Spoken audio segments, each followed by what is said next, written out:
Hi, I'm Lisa with Craft Your Practice, and this is episode 27. Which insurance panels should you join first? If you have typed best insurance panels for therapists into a search bar, you already know what comes back. A national list, the same 6 or 7 names ranked with a paragraph each about how they are a solid choice for most providers.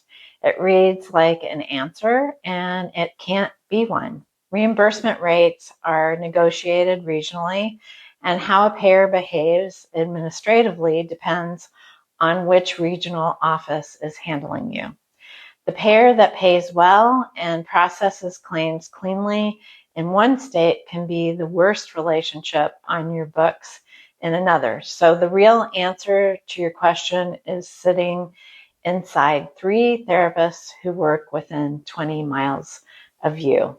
Today, you get how to ask them, what to ask, and what to do with the answers before you spend 4 months of your life acting on a ranked list that was never about your city.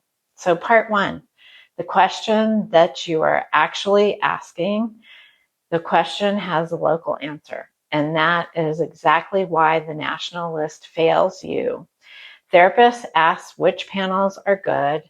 What they mean is which panels in what order will get me a full caseload at a rate that I can live on without eating my evenings. Only the second version is worth your time, and it has a real answer that is very specific to your city, your license type, and your specialty. So more varies from place to place than most people expect. Contracted rates vary, so 2 therapists with the same license on the same panel in different states can be paid meaningfully different amounts for an identical session. Claims processing varies also because the payer's regional operation is staffed and run separately from the 1 to 2 states over. Referral volume varies with market share, and a payer holding 40% of the insured lives in your county is a completely different proposition from that same payer somewhere it barely operates. So even the credentialing wait varies. 90 to 180 days per payer is the honest range, and where you land inside it depends partly on which regional office is holding your file. So none of that is knowable from an article. All of it is knowable from a colleague. So part 2, ask 3 therapists in your area, find 3 therapists who already have a practice near you, ideally with the kind of caseload that you want, and ask them straight out which payer is their best one and which is the worst, and who's the worst to deal with. That is the whole method. It costs nothing. Almost nobody does it, and it's the most useful thing in this episode. Those therapists will also tell you too. Therapists as a group are remarkably willing to answer this because most of them learned it the hard way. And nobody is competing with you for a client who is already booked. So it feels harder than it is. And the reason is worth naming out loud. Asking another therapist what a payer actually pays her or him feels like asking what he or she earns, and we are trained to treat that as a private matter. It is a different thing entirely. You are asking about a contracted rate that a corporation set, that thousands of providers in your region are also being paid, and that the payer would very much prefer you never compared with anyone. So the secrecy around rates is useful to exactly one party in that relationship, and it is not the therapist. So there is one exception, and you should know about it before you ask so you don't misread it.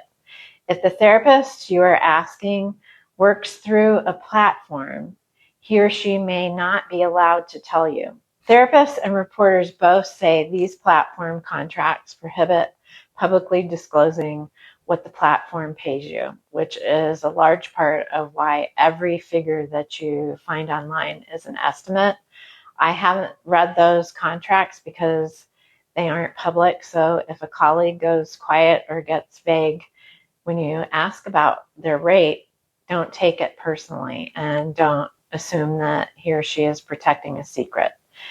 She may be protecting her contract. So you can find those 3 people in your consultation group among the clinicians that you trained under or alongside on a local therapist listserv or through your state association chapter. The person who has been referring out overflow in your area is usually delighted to talk to someone who is taking clients. If you have none of that, take one therapist for coffee and ask them at the end for 2 more names. 3 conversations, maybe 90 minutes in total, will tell you more about the real economics of your local market than anything that you can read. So I've been doing this work for more than 14 years, and I have been licensed in more than one state, and I will tell you plainly that the picture is different in every one of them. Not slightly different either. It's very different enough that the advice that I would give a therapist in one state would be actively bad advice in another. So part 3, the questions that are worth asking. Ask questions with numbers and timelines in them, because what do you think of them gets you a vibe, and vibes do not pay rent. These are the 6 I would use.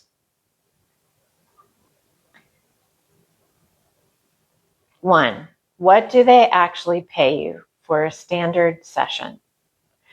What lands in the bank, not the advertised rate and not what the rep said. 2, how long did the credentialing take from the day that you submitted to the day that you could bill? 3, how often do claims get denied and for what? 4, how bad is the portal and how long does it take you to submit a week of claims in it? 5, when something goes wrong, can you reach a human who is able to fix it, or do you reach someone who takes a message?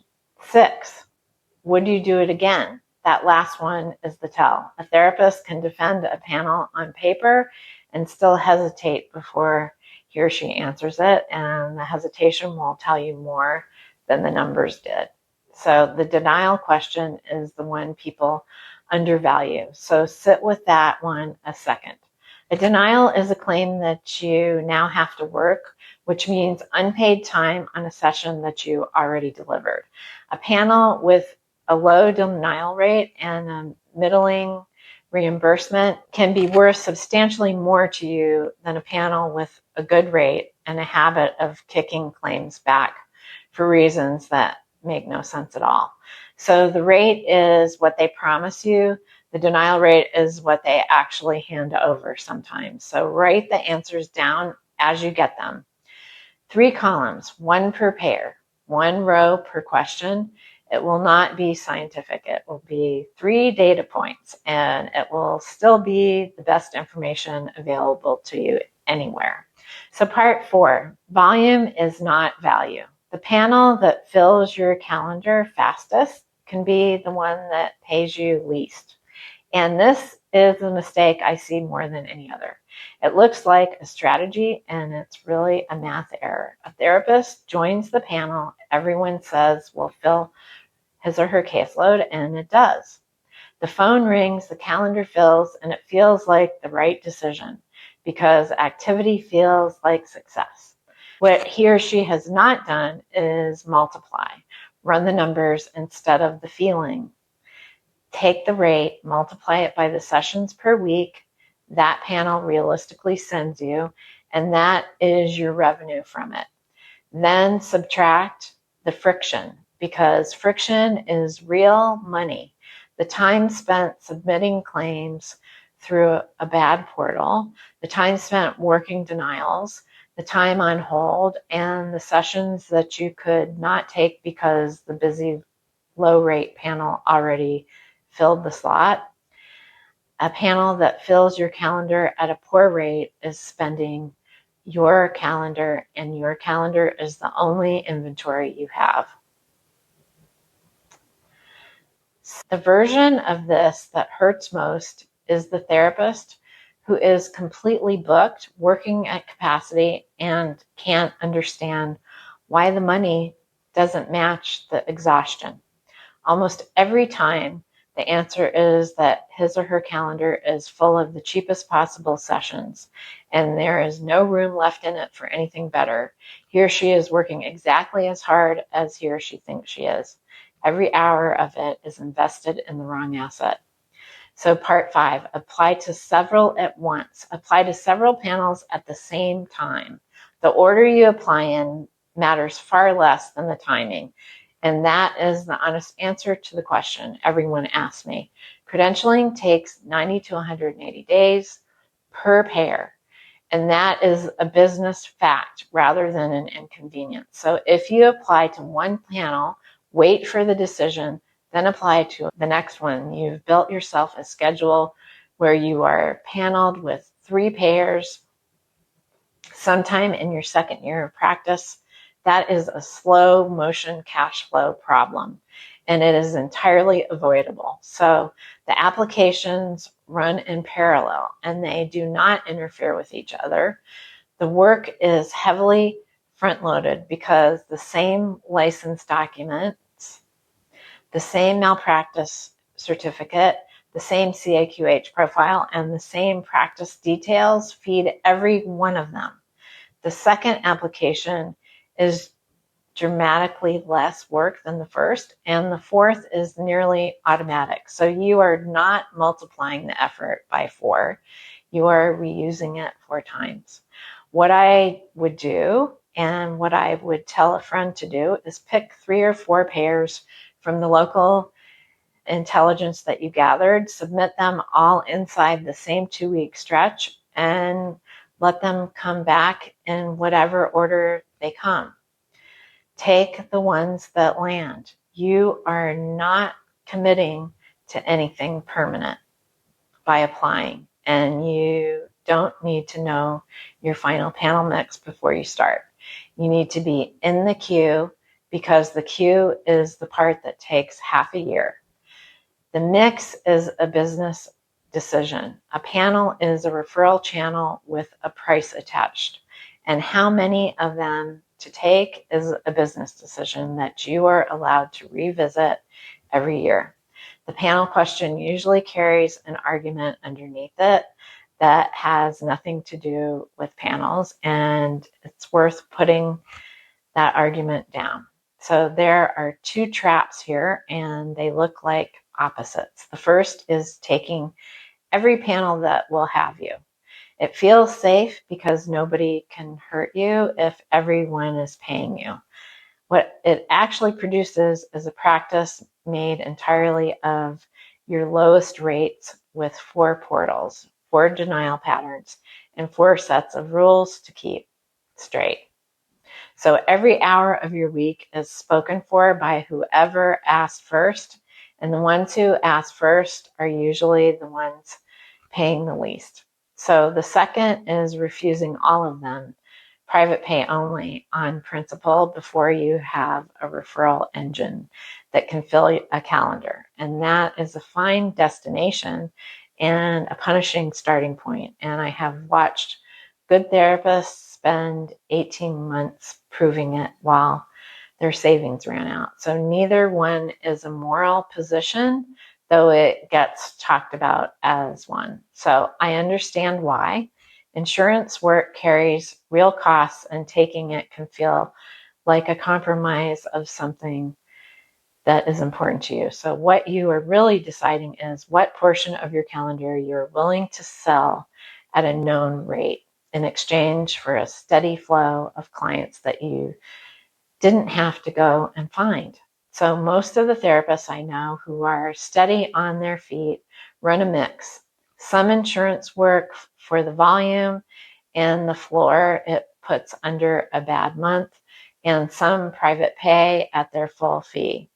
The mix shifts as the practice matures, usually toward private pay because a full practice can afford to be choosy in a way an empty one can't. So start where you are, not where you intend to end up. So go ahead and have those 3 conversations. They are the highest paid 90 minutes of your year, and you will not see the money for 6 months. If you want the whole credentialing timeline laid out stage by stage with the realistic weights, it is free at craftyourpractice.com/start. The link is below in this video. And the next one is about what happens after you get paneled, which is getting paid. And that is where the real trouble starts. So I will see you then.